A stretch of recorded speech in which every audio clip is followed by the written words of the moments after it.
তোমার রোগ হয়েছে, তোমার শরীর খারাপ হয়েছে, তোমার ছেলে কথা বলতে পারছে না, বলার দরকার নেই। আমি গোবিন্দকে ভালোবাসবো, দেখবে তোমার সন্তান কখন ভালো হয়ে গেছে। কি বাবা, তোমার কথা আমি শুনেছিলাম যে তোমার ছেলের এই একদম অর্থগ্রাহ্য করে দেখেছি। কারণ আমার কথা আমি বলি, আমি কারো কথা শুনি না। কেন শুনি না বলতো? তোমার কাছে একটা কথাই বলবো, আমার হাজার সমস্যা।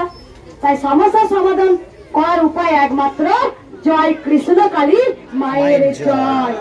আমি কারো কথা শুনি না, বিশ্বাস করো। আমি টপ করে ত্রিশূল থেকে দিই, যা যা যা সব এরকম। বাচ্চারা ভালো হলো না? বাচ্চারা যে বাচ্চা 6 বছর বাচ্চা খিচুড়ি হতো, ভালো হয়নি। কারণ মায়ের আমি কোনো ভক্তের কোনো কথা আমি শুনি না।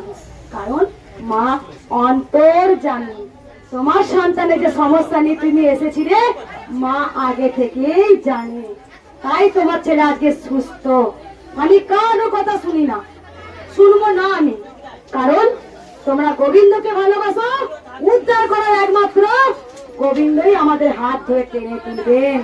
তিনি কৃষ্ণ, তিনি কালী, কলি যুগের কৃষ্ণের সেন কালী রূপে। তাই বারবার ভক্তদের বলবো, মাকে ভালোবাসো। মা একটা জিনিস খুব পছন্দ করে, আমি জানি আপনাদের দেরি হচ্ছে।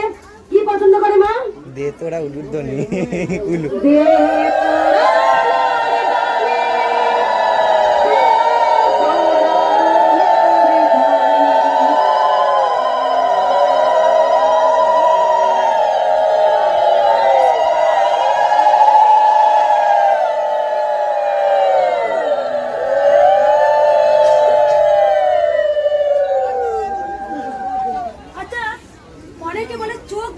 মাকে চোখ দান করে যান, রূপোর চোখ দেন। কেন বলতো চোখ বলা হয়? অনেক কারণ আছে, হিস্ট্রি আছে।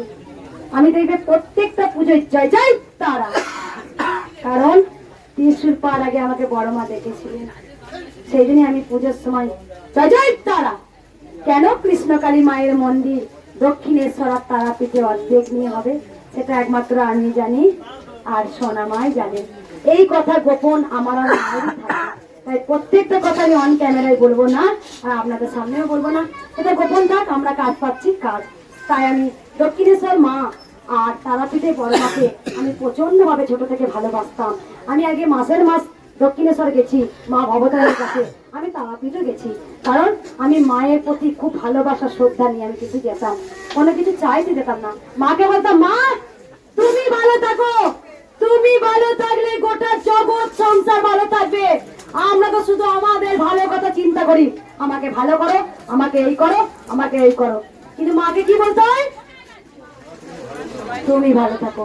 তুই গামলা কেন এসছো গো? দেখো একবার মা আপনাকে বলো, গামলা কেন নিয়ে এসছো?